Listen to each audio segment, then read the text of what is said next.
السلام علیکم ورحمۃ اللہ وبرکاتہ۔ نحمدہ ونصلی علی رسول الکریم، اما بعد، اللہم صلی علی محمد وعلی آلہ وصحابہ اجمعین۔ سیرت النبی صلی اللہ علیہ وآلہ وسلم کا لیکچر نمبر 114 آج ہم ریکارڈ اور بیان کریں گے، اور غزوہ احد کا ہم بیان کر رہے تھے، اور غزوہ احد کے بعد کے حالات ہم ذکر جو ہے وہ کر رہے ہیں، اور آج بھی ہم غزوہ احد سے لے کر آپ کے مدینہ تک پہنچنے میں جو حالات پیش آئے اس کا ہم ذکر کریں گے۔ قزمان ایک منافق آدمی تھا، تو جب اسلام کا لشکر مدینہ منورہ سے احد کی طرف روانہ ہوا تو یہ لشکر میں شریک نہیں ہوا، لیکن یہ بڑا ہی بہادر، نامور، دلیر انسان تھا۔ جنگی حربوں کا بھی یہ ماہر تھا، اور یہ ایک انصاری قبیلے بنو ظفر کا حلیف بھی تھا۔ یہ نہیں معلوم ہو سکا کہ یہ کس قبیلے سے تھا، تاہم اس کی بہادری اور جنگ میں مہارت کی وجہ سے لوگ اس کو اچھی طرح جانتے تھے۔ تو سہل بن سعد بیان کرتے ہیں کہ رسول اللہ صلی اللہ علیہ وآلہ وسلم اپنے لشکر کے ساتھ مشرکین کا مقابلہ کیا۔ دونوں طرف سے لوگوں نے جنگ کی، یعنی کہ مسلمانوں نے بھی اور کافروں نے بھی، اور رسول اللہ صلی اللہ علیہ وآلہ وسلم جب اپنے خیمے کی طرف واپس ہوئے تو مشرکین بھی اپنے خیموں کی طرف واپس چلے گئے۔ رسول اللہ صلی اللہ علیہ وآلہ وسلم کہ صحابہ میں ایک آدمی ایسا تھا کہ مشرکین کا کوئی بھی آدمی اسے مل جاتا تو وہ اس کا پیچھا کرتا اور اس کو قتل کیے بغیر نہ رہتا، اتنا بہادر، اور یہی وہ قزمان تھا۔ اور کسی صحابی نے تبصرہ کرتے ہوئے کہا کہ آج تو قزمان اتنی بہادری اور ہمت سے لڑا ہے کہ اتنی بہادری اور ہمت سے کوئی بھی نہیں شاید لڑا ہوگا۔ نبی علیہ السلام نے جب یہ بات سنی تو آپ نے فرمایا کہ یہ تو جہنمیوں میں سے ہے قزمان۔ یہ فرمان سن کر ایک صحابی نے سوچا کہ میں اس آدمی کے ساتھ ساتھ رہوں گا اور دیکھوں گا کہ یہ کیا کرتا ہے۔ وہ اس کے نہ پیچھے چل دیے صحابی، جہاں وہ ٹھہر جاتا وہ بھی ٹھہر جاتے، وہاں جہاں وہ دوڑ کر چلتا یہ بھی دوڑنے لگتے، حتیٰ کہ وہ آدمی شدید جو ہے نا وہ زخمی ہو گیا۔ اور جب یہ زخمی ہوا تو اس نے یہ چاہا کہ مجھے جلد جو ہے نا موت آ جائے۔ اس نے اپنی تلوار جو ہے نا زمین پر گاڑی اور اس کی نوک سینے کے سامنے کر کے اس پر گر پڑا، گویا کہ اس نے خودکشی کر لی۔ اب جو صحابی اس کی جستجو میں لگے ہوئے تھے وہ رسول اللہ صلی اللہ علیہ وآلہ وسلم کی خدمت میں حاضر ہوئے اور عرض کیا کہ اللہ کے رسول صلی اللہ علیہ وآلہ وسلم، میں گواہی دیتا ہوں کہ آپ اللہ کے رسول ہیں۔ تو آپ صلی اللہ علیہ وآلہ وسلم نے پوچھا وما ذاکا، کیا بات ہے؟ انہوں نے کہا جس آدمی کے متعلق آپ نے فرمایا تھا نا کہ وہ جہنمی ہے، تو لوگوں پر آپ کا یہ فرمان شاق گزرا، ناگوار گزرا۔ میں نے ان سے کہا کہ میں تمہارے لیے ان کے پیچھے پیچھے جاتا ہوں، چنانچہ میں اس کے ساتھ ساتھ رہا۔ ایک موقع پر وہ شدید زخمی ہو گیا تو اس نے خواہش میں کہ موت جلدی آ جائے، اس نے اپنی تلوار زمین میں گاڑ دی اور اس کی نوک اپنے سینے کے سامنے کر کے اس پر گر پڑا، اور اس نے گویا خودکشی کر لی۔ تو اس موقع پر رسول اللہ صلی اللہ علیہ وآلہ وسلم نے دو باتیں ارشاد فرمائی۔ ایک یہ کہ بے شک اللہ تعالیٰ اپنے دین کی مدد فاجر آدمی کے ذریعے بھی لے لیتا ہے، یعنی کہ ایک آدمی فاجر ہوتا ہے، فاسق ہوتا ہے، لیکن جب اللہ تعالیٰ دین کا کام لینے پر آتے ہیں تو ان سے بھی لے لیتے ہیں۔ یہ قزمان کے بارے میں آپ نے ارشاد فرمایا تھا، اور اللہ معاف کرے، اللہ تعالیٰ ہمیں ان میں سے نہ کرے۔ اللہ تعالیٰ کی ذات پاک اپنے جو ہے نا اپنے علم میں ہمیں مومن لکھے۔ تو آپ نے فرمایا تھا نا وہ جہنمیوں سے ہے، تو انہوں نے پھر تصدیق کی کہ آپ واقعی اللہ کے سچے رسول ہیں کہ وہ جہنمیوں میں سے تھا، حالانکہ بڑی بہادری سے لڑ رہا تھا۔ پھر اس موقع پر آپ نے ایک اور بات ارشاد فرمائی، فرمایا بے شک انسان زندگی بھر بظاہر جنتیوں والے عمل کرتا ہے، حالانکہ وہ دوزخیوں میں ہوتا ہے، اور ایک آدمی بظاہر جہنمیوں والے کام کرتا ہے، حالانکہ وہ جنتیوں میں سے ہوتا ہے۔ یعنی کہ خاتمے پر اعتبار ہے، یعنی کہ ایک بندہ ساری زندگی گناہ کرتا آیا اور آخری لمحے ایمان لا کر مومن ہو گیا، جیسے وہ صحابی انہوں نے ایمان لائے ہیں اور ایک نماز بھی نہیں پڑھی اور شہید ہو گئے۔ تو ساری زندگی حالت کفر میں اور موت حالت ایمان میں، اور ایک بندہ پوری زندگی نیک اعمال کرتا رہتا ہے، اللہ نہ کرے جیسے انسان کو کوئی بیماری تکلیف آ جائے تو جس طرح انہوں نے خودکشی کی۔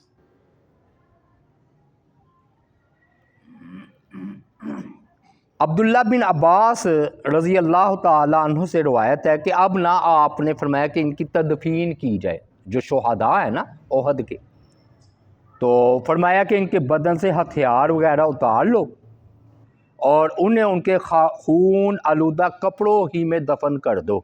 کوئی بھی قیمتی چیز ہو نا میت کے اوپر وہ اتار لی جائے گی، کیونکہ مال کے نقصان سے آپ نے منع فرمایا ہے۔ حتیٰ کہ اگر سونے کا دانت لگا ہو نا میت کو تو وہ بھی اتارا جا سکتا ہے، کیوں؟ وہ تو جا کر خراب ہوگا۔ تو آپ نے فرمایا ان کے ہتھیار اتار لو اور انہیں کفن دینے کی ضرورت نہیں، انہی کے خون آلودہ کپڑوں میں انہیں دفن کر دو۔ پھر دفن کا یہ تھا کہ فرمایا تین شہداء کو ایک ہی جو ہے نا قبر میں دفن کیا جاتا تھا۔ وہ ایسے ہوتی تھی نا قبر، یعنی کہ ایسے نہیں ہوتی تھی، وہ پہلے ایسے، اسے کہتے ہیں لحد، ایسے ہو کر پھر ایسے، دیکھیے آپ نے، ایسے پھر ایسے، جب ایسے ہو کر ایسے ہوتی ہے نا تو یہ عرب والوں کا طریقہ تھا، تو ادھر پھر وہ نا سب سے آگے، پھر اس کے ساتھ، پھر اس کے ساتھ، ایسے اوپر نیچے نہیں، ایسے لحد۔ تو فرمایا کہ انہیں تین شہداء کو ایک ہی قبر میں دفن کرو۔ چنانچہ حمزہ، مصعب بن عمیر، حنظلہ، سعد بن ربیع اور دیگر صحابہ تھے۔ تو آپ نے یہ سب شہید تھے، تو آپ نے فرمایا میں ان سب پر گواہ ہوں، جو بھی اللہ کے راستے میں زخمی ہو گیا اللہ تعالیٰ سے قیامت کے روز اس طرح اٹھائے گا کہ اس کے زخم سے خون بہہ رہا ہوگا، اس حالت میں اٹھے گا، خون بہہ رہا ہوگا، اس خون کا رنگ تو خون جیسا ہی ہوگا مگر خوشبو خون کی کستوری و مشک جیسی ہوگی، شہداء کی۔ اور آپ نے فرمایا جسے قرآن زیادہ یاد ہے اسے دوسروں سے پہلے لحد میں اتارو، یعنی کہ آپ قرآن مجید کا جو حافظ ہے اس کو آپ نے یہ مقام دیا ہے، یعنی کہ یہ قرآن مجید کی فضیلتوں میں سے ایک فضیلت ہے کہ آپ صلی اللہ علیہ وآلہ وسلم نے گویا دنیا میں وہ امامت کرتا ہے نا تو گویا قبر میں بھی وہ آگے ہے، باقی پیچھے۔ اور بعض کا دو شہیدوں کو ایک ہی کپڑے میں لپیٹتے، پھر پوچھتے ان میں سے قرآن کس کو زیادہ یاد تھا، جب اشارہ کیا جاتا فلاں، اس کو قرآن زبانی زیادہ یاد ہے تو آپ اسے لحد میں آگے کرتے اور فرماتے قیامت کے دن ان لوگوں پر میں گواہ ہوں گا۔ اور آپ صلی اللہ علیہ وآلہ وسلم نے نا ان پر نماز جنازہ نہیں پڑھی شہید پر، اور نہ ہی انہیں غسل دیا، اور یہ جائز ہے۔ شہید کا ہو سکتا ہے کہ اسے جنازہ پڑھا بھی جا سکتا ہے، نہیں بھی، لیکن آپ صلی اللہ علیہ وآلہ وسلم نے انہیں نہ ان پر نماز جنازہ پڑھی نہ انہیں غسل دیا احد والوں پر۔ حضرت حمزہ رضی اللہ تعالیٰ عنہ ان کی خصوصی طور پر تدفین ہوئی ہے۔ ابو بکر صدیق رضی اللہ تعالیٰ، حضرت عمر، علی، زبیر قبر میں اترے ہیں، اور سیدنا حمزہ کو جو ہے نا ادھر دفن کیا انہوں نے۔ اور یہ اشعار ہیں ان کی صفیہ کے بھی، تو یہ لمبے اشعار ہیں، ہم اس کو چھوڑتے ہیں۔ انہوں نے اپنے غم کا جو ہے اظہار کیا ہے۔ پھر رسول اللہ صلی اللہ علیہ وآلہ وسلم جب غزوے سے فارغ ہوئے یہاں تدفین سے، تو اپنے گھوڑے پر سوار ہو گئے جب شہداء کو آپ نے دفن کر دیا، اور مجاہدین جتنے بھی تھے نا صحابہ، وہ آپ کے ارد گرد، آپ کے گھوڑے کے ارد گرد حلقہ بنا کر اکٹھے ہو گئے، یہاں آپ کے ارد گرد آپ پہنچے۔ آپ صلی اللہ علیہ وآلہ وسلم کے جو ساتھی تھے نا ان کی اکثریت زخمیوں کی تھی، اور عورتیں کتنی تھیں؟ 14 مومنات تھیں، یعنی کہ 14 عورتیں تھیں۔ تو جب آپ احد کے دامن میں پہنچے تو آپ نے حکم دیا برابر ہو جاؤ، ذرا میں اپنے اللہ کی حمد و ثنا بیان کروں۔ آپ کی عادت مبارکہ تھی کہ آپ سفر کی حالت میں دعا کیا کرتے تھے، تو دعا ہم پڑھ دیتے ہیں، عربی میں تو لمبی ہے، لیکن جو ہے نا آپ نے بڑی زبردست دعا کی ہے، اور ہمارے لیے بھی اس میں رہنمائی ہے، تو میں تفسیر اس کی تشریح نہیں کروں گا، صرف ترجمہ کروں گا۔ اے اللہ، سب تعریفیں تیرے ہی لیے ہیں۔ اے اللہ، جس کو تو کشادگی فرما دے اسے کوئی تنگی نہیں دے سکتا، اور جسے تو تنگی میں مبتلا کر دے اسے کوئی کشادگی نہیں دے سکتا، اور جس شخص کو تو گمراہ کر دے اسے کوئی ہدایت نہیں دے سکتا، اور جس کو تو ہدایت دے دے اسے کوئی گمراہ نہیں کر سکتا یا اسے بھٹکا نہیں سکتا، اور جس سے تو اپنی عطا روک لے، تو نہ دینا چاہے تو اسے کوئی دے نہیں سکتا، اور جسے تو دینا چاہے اس سے کوئی رکاوٹ نہیں بن سکتا، اور جسے تو دور کر دے اسے کوئی قریب نہیں کر سکتا، اور جسے تو اپنا قرب عطا فرمانا چاہے اسے کوئی دور نہیں کر سکتا۔ اے اللہ، ہم پر اپنی برکتوں، رحمتوں، فضل اور رزق کے دہانے کھول دے۔ اے اللہ، میں تجھ سے برقرار رہنے والی نعمت کا سوال کرتا ہوں، یعنی کہ نعمت ہے وہ برقرار رہے، جو کبھی ٹلے نہ ختم ہو۔ اے اللہ، میں تجھ سے فقر کے دن مدد کا، خوف کے دن امن کا سوال کرتا ہوں۔ اے اللہ، جو کچھ تو نے ہمیں دیا ہے اس کے شر سے بچا، اور جو کچھ نہیں دیا اس کے بھی شر سے تیری پناہ چاہتا ہوں۔ اے اللہ، ہمارے نزدیک ایمان کو محبوب بنا دے، اور اسے ہمارے دلوں کی زینت بنا دے۔ ہمارے لیے کفر و فسق و نافرمانی کو نہایت ناگوار بنا دے۔ ہمیں ہدایت یافتہ لوگوں میں شامل فرما، اور اے اللہ، اسلام ہی کی حالت میں ہمیں موت دینا، اسلام ہی کی حالت میں ہمیں زندہ رکھنا۔ اے اللہ، رسوائی فتنے سے دو چار کیے بغیر ہمیں نیک لوگوں میں شامل فرمانا۔ اے اللہ، تو کافروں کو ہلاک کر، ان پر سختی کر، ان پر عذاب نازل فرما جو تیرے پیغمبروں کو جھٹلاتے ہیں، تیری راہ سے روکتے ہیں۔ اے اللہ، اہل کتاب کے کافروں کو نیست و نابود کر دے، اور اے سچے الہ، ہماری دعا جو ہے وہ قبول فرما۔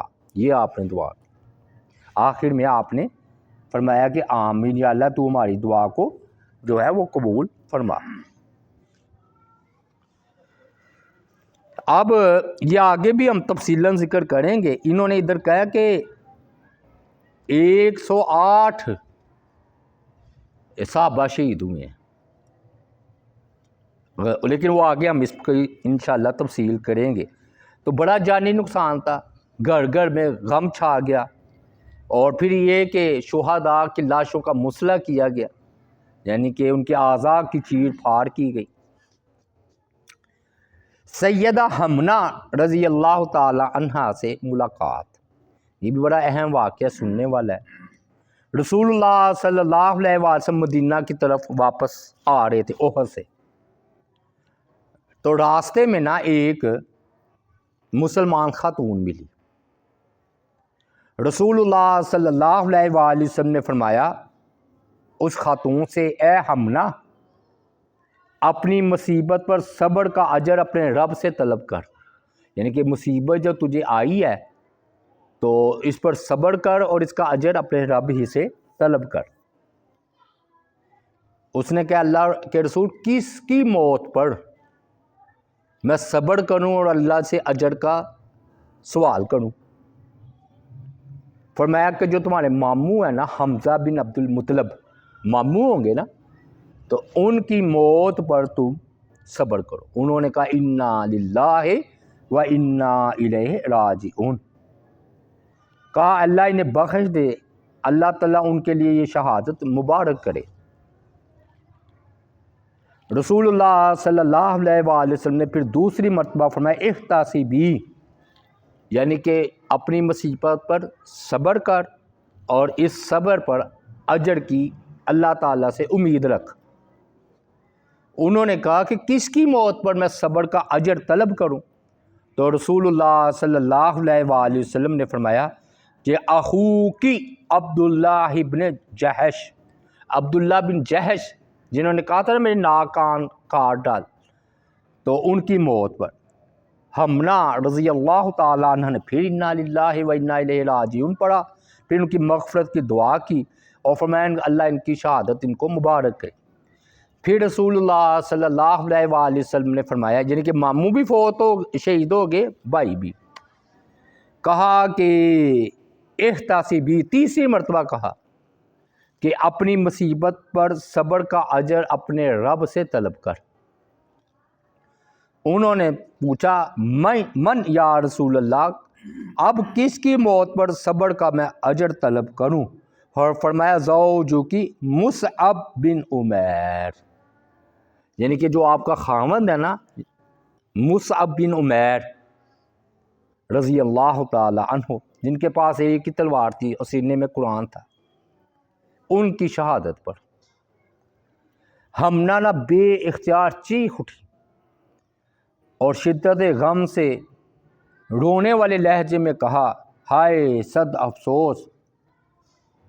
رسول اللہ صلی اللہ علیہ وآلہ وسلم نے جب سیدہ حمنہ رضی اللہ تعالی عنہ کا اپنے خاوند کی وفات کی خبر سننے کے بعد ان کا شدید رنج و غم دیکھا تو فرمایا، اس موقع پر آپ نے کتنی پیاری بات ارشاد فرمائی کہ عورت کے دل میں اس کے شوہر کا ایک خاص مقام ہوتا ہے۔ اب کیوں بھائی کی خبر سنی اتنا غم نہیں آیا، غم تو ہوتا ہے ماموں، لیکن خاوند کی جب اطلاع ملی حمنہ کو مصعب بن عمیر کی، تو پھر جو ہے نا وہ غم کی شدت سے روئی ہیں۔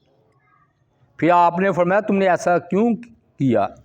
انہوں نے کہا مجھے ان کے نا جو بچے ہیں یتیم، تو میں ان سے خوفزدہ ہو گئی ہوں کہ ان کا کیا بنے گا۔ تو نبی علیہ الصلوۃ والسلام نے پھر ان کے لیے دعائے خیر فرمائی۔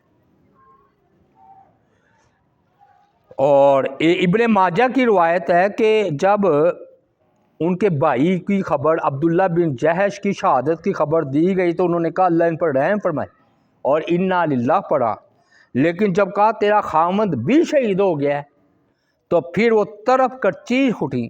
تو رسول اللہ صلی اللہ علیہ وآلہ وسلم نے فرمایا انا للزوج من المرأۃ لشعبۃ ما ہی لشیء، کہ بے شک جو ہے نا عورت کے نزدیک جو مقام خاوند کا ہے وہ کسی اور کا نہیں ہوتا۔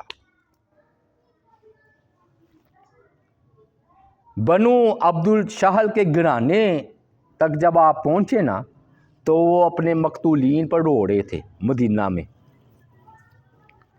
تو رسول اللہ صلی اللہ علیہ وآلہ وسلم نے فرمایا کہ ان کو اپنے چاچا حمزہ بہت یاد آئے، اور آپ نے فرمایا کیا لیکن میرے جو چاچا ہے حمزہ، ان پر رونے والا کوئی نہیں؟ تو پھر نہ خواتین کو علم ہوا تو وہ آپ کے ارد گرد اکٹھی ہوئی تاکہ اپنی آنکھیں جو ہیں نا وہ ٹھنڈی کریں کہ آپ خیریت سے واپس آ گئے۔ اب اس میں نا کئی صحابیات کے ذکر ہے کہ انہوں نے کہا کلو مصیبت بعد کا جلال، اے اللہ کے رسول آپ کی سلامتی کے بعد کوئی مصیبت قابل توجہ رہی نہیں، یعنی کہ آپ آگے سلامت، اب کوئی مصیبت ہے ہی نہیں۔ اتنا صحابیات کا ایمان تھا۔ اور اسی طرح جب آپ بنو دینار کے گڑانوں کے قریب سے آپ کا گزر ہوا تو وہاں بھی ایک خاتون ملی۔ اس خاتون کو بتایا گیا کہ تیرا والد، تیرا خامند، تینوں بھائی، والد بھی، خامند بھی اور تینوں بھائی احد میں شہادت کا اعزاز پا چکے ہیں۔ تو کہنے لگی ساری باتیں چھوڑو، مطلب میرے باپ، خامند، تینوں بھائی، مجھے بتاؤ کہ الحمدللہ نبی علیہ السلام باخیریت ہے کہ نہیں؟ وہ کہنے لگے کہ وہ باخیریت ہے۔ تو پھر کہنے لگی ذرا مجھے ان کا دیدار تو کرا دو تاکہ مجھے تسلی ہو جائے۔ انہیں رسول اللہ صلی اللہ علیہ وآلہ وسلم کی طرف اشارہ کر کے بتایا گیا کہ یہ ہیں رسول اللہ صلی اللہ علیہ وآلہ وسلم۔ صحابیہ نے جب آپ صلی اللہ علیہ وآلہ وسلم کو دیکھا تو کہنے لگی اے اللہ کے رسول، اگر آپ سلامت ہیں تو ہر مصیبت آپ کے عافیت کے مقابلے میں چھوٹی ہے۔ کیونکہ نا اصل میں نا مدینہ میں بھی یہ افواہ پھیل چکی تھی کہ آپ شہید ہو گئے ہیں، تو گھر گھر میں کہرام پڑتا تھا کہ بھی آپ شہید ہو گئے۔ تو پھر جب یہ اطلاع ملی کہ یہ افواہ جھوٹی ہے تو ہر کسی نے شکر ادا کیا۔ اور اسی طرح نا ایک اور نے کہا اللہ کے رسول میرے ماں باپ آپ پر قربان ہو، جب آپ سلامت ہے تو مجھے کوئی پرواہ نہیں کہ کون مارا گیا، میرا باپ، میرے بھائی، میرے خامد۔ اور ایک روایت میں ہے کہ عورتیں آپ کی خبر گیری کے لیے مدینہ سے باہر نکل پڑیں۔ سامنے سے نا ایک اونٹ آ رہا تھا جس پر 2 شہیدوں کی لاشیں تھیں۔ ایک انصاری عورت نے پوچھا یہ کون کون ہے؟ لوگ کہنے لگے یہ فلاں فلاں ہیں، ان میں ان کا ایک خاوند ہے، ان کا ایک بیٹا ہے ان کی لاشوں میں۔ اس عورت نے کہا انہیں چھوڑو، یہ بتاؤ کہ رسول اللہ صلی اللہ علیہ وآلہ وسلم کا کیا حال ہے؟ لوگوں نے کہا الحمدللہ وہ صحیح سلامت ہے۔ یہ سن کر وہ کہنے لگی فلا ابالی، اب مجھے کسی کی پرواہ نہیں، اللہ تعالیٰ اپنے بندوں میں سے بعض کو شہادت کے رتبے پر فائز فرما دیتا ہے۔ اللہ تعالیٰ نے بھی سورہ آل عمران میں فرمایا وَلِيَعْلَمَ اللَّهُ الَّذِينَ آمَنُوا وَيَتَّخِذَ مِنْكُمْ شُهَدَاءَ، اور تمہیں یہ زخم اس لیے لگے کہ اللہ جاننا چاہتا تھا کون ایمان والے ہیں اور تم میں سے بعض کو شہادت کا رتبہ دینا چاہتا تھا اللہ کی ذات۔ تو ابھی نا رسول اللہ صلی اللہ علیہ وسلم گھوڑے سے نہیں اترے تھے، آپ کے گھوڑے کی لگام سعد بن معاذ نے تھام رکھی تھی۔ اسی دوران میں نا سعد بن معاذ رضی اللہ تعالیٰ عنہ کی والدہ کبشہ بنت رافع بے قرار ہو کر رسول اللہ صلی اللہ علیہ وسلم کی طرف بڑھی۔ تو سعد رضی اللہ تعالیٰ عنہ نے عرض کیا اللہ کے رسول، یہ جو آپ کی طرف تیزی سے آ رہی ہے یہ میری والدہ ہے۔ تو رسول اللہ صلی اللہ علیہ وآلہ وسلم نے فرمایا مرحبا، خوش آمدید۔ آپ نہ ان کے استقبال کے لیے رک گئے اخلاقی طور پر، اور سیدہ ام سعد رسول اللہ صلی اللہ علیہ وآلہ وسلم کے قریب ہو کر عرض کرنے لگی میں نے آپ کو باخیریت اور عافیت دیکھ لیا، اب ہر مصیبت ہیچ ہے۔ تو آپ نے فرمایا، آپ نے نا ان کے بیٹے عمر بن معاذ جو کہ سعد بن معاذ کے بھائی تھے وہ شہید ہو گئے تھے، تو ان سے ان کی تعزیت کی۔ پھر رسول اللہ صلی اللہ علیہ وآلہ وسلم نے فرمایا اے ام سعد آپ خوش ہو جائیں اور ان کے گھر والوں کو بھی خوشخبری سنا دیں کہ ان کے مقتولین جنت میں سب ایک جگہ اکٹھے ہیں اور ان شہداء نے اپنے رشتہ داروں کی شفاعت کی ہے۔ اس سے یہ پتہ چلتا ہے کہ یہ روحیں جو ہیں نا شہداء کی اکٹھی ہوتی ہیں، یعنی کہ اللہ تعالیٰ چاہے تو ان کو ملا دیتا ہے، کیونکہ آپ نے کیا فرمایا کہ ان کے مقتولین جنت میں سب ایک جگہ اکٹھے ہیں رشتہ دار۔ اللہ قادر ہے۔ اے اللہ کے رسول ہم راضی ہو گئے ہیں، اب ایسی خوشخبری کے بعد کون ان پر آنسو بہائے گا؟ اس کے بعد سیدہ ام سعد نے عرض کیا ہے اللہ کے رسول جو پیچھے رہ گئے ہیں یعنی کہ ہم لوگ، ان کے لیے بھی تو دعا کریں۔ اس موقع پر آپ نے پھر یہ دعا کی کہ اللہ سب کے دلوں کا غم دور فرما دے، انہیں ان کی مصیبت کا اچھا بدلہ دے اور ان کے پچھلے والوں کو اچھا وارث عطا فرما۔ اور اے ابو عمر جب تمہارے قبیلے کے بہت سے لوگ زخمی ہیں، ان میں سے ہر زخمی جب قیامت کے دن آئے گا، آپ جو پیچھے نہیں آ رہے تھے صاحب آپ کے گھوڑے کے، ان کو خطاب کرتے ہوئے آپ نے فرمایا کہ ان کے زخم سے نا پورے جوش کے ساتھ خون بہہ رہا ہوگا، ان کی رنگت خون جیسی ہوگی لیکن اس کی خوشبو کستوری جیسی ہوگی۔ جو شخص زخمی ہے اپنے گھر رہے اور اپنے زخم کا علاج کرے، میرے ساتھ میرے گھر تک کوئی نہ آئے۔ میری خصوصی تاکید ہے کہ تمام زخمی اپنے اپنے گھر چلے جائے۔ تو کیونکہ نا لوگ آپ کے ساتھ رہنا چاہتے تھے، تو آپ نے میں نہیں تم زخمی ہو اپنے گھر جاؤ اور اپنا علاج کرو۔ تو تمام زخمیوں نے بے قراری کی حالت میں رات جاگتے جاگتے گزاری اور اپنے زخموں پر مرہم پٹی کی۔ اور سعد جو ہے نا یہ سعد بن معاذ یہ نبی علیہ الصلوۃ والسلام کے گھوڑے کی لگام پکڑے ہوئے اکیلے آپ کے گھر تک گئے ہیں اور آپ کو سہارا دے کر گھوڑے سے اتارا، کیونکہ آپ شدید زخمی تھے اور آپ پر نا کمزوری بھی طاری تھی۔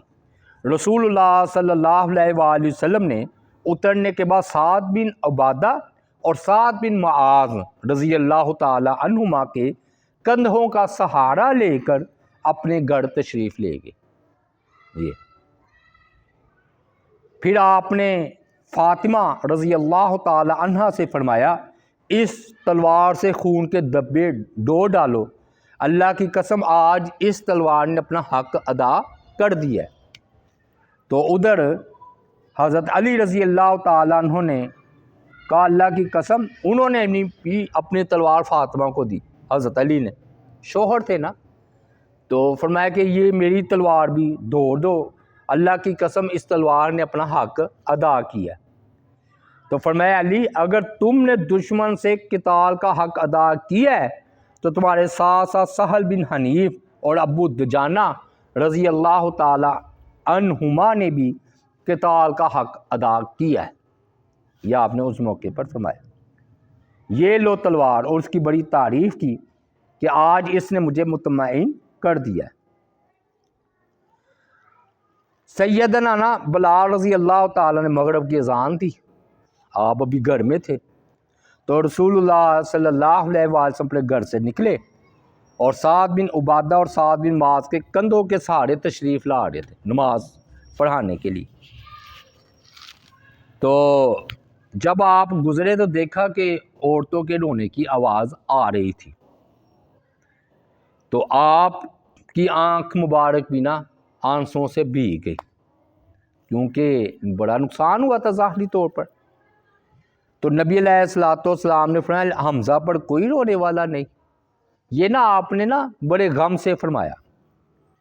تو سعد مغرب کی نماز کے بعد اپنے گھر تشریف لے گئے اور عورتوں کو نا رسول اللہ صلی اللہ علیہ وآلہ وسلم کے گھر بھیج دیا، اور سعد رضی اللہ تعالی عنہ کے گھرانے اور قبیلے کی کوئی خاتون اپنے گھر میں نہ رہی، سب آپ کے گھر آ گئیں، اور مغرب اور عشاء کے مابین سیدنا حمزہ پر نہ انہوں نے روئی ہے، یعنی کہ نوحہ کیا ہے۔ اس وقت صحابہ کرام مسجد میں آگ روشن کر کے اپنے زخموں کا علاج کر رہے تھے۔ پھر سیدنا بلال نے عشاء کی اذان دی۔ پھر اتنا وقت گزر گیا کہ سرخی جو ہے وہ غائب ہو گیا آسمان کی، مگر آپ گھر سے نماز پڑھانے کے لیے باہر تشریف نہ لائے حتیٰ کہ رات کا تیسرا حصہ گزر گیا۔ پھر آپ سے عرض کیا گیا اللہ کے رسول نماز۔ یہ سن کر آپ صلی اللہ علیہ وسلم نیند سے بیدار ہوئے، مسجد تشریف لائے۔ جب رسول اللہ صلی اللہ علیہ وسلم مسجد میں داخل ہوئے تو آپ کی چال ہی میں کمزوری ظاہر ہو رہی تھی۔ اسی دوران میں آپ نے عورتوں کے رونے کی آواز سنی، وہ جو آئی ہوئی تھی نا حمزہ پر رونے کے لیے، تو آپ نے فرمایا ما ھذا، یہ کیا ہے؟ عرض کیا اللہ کے رسول یہ انصار کی خواتین ہیں اور سیدنا حمزہ رضی اللہ تعالی عنہ پر رو رہی ہیں۔ تو آپ نے فرمایا اللہ تعالیٰ تم سے اور تمہاری اولاد سے راضی ہو۔ پھر حکم دیا کہ ان خواتین کو اپنے اپنے گھر واپس بھیج دو۔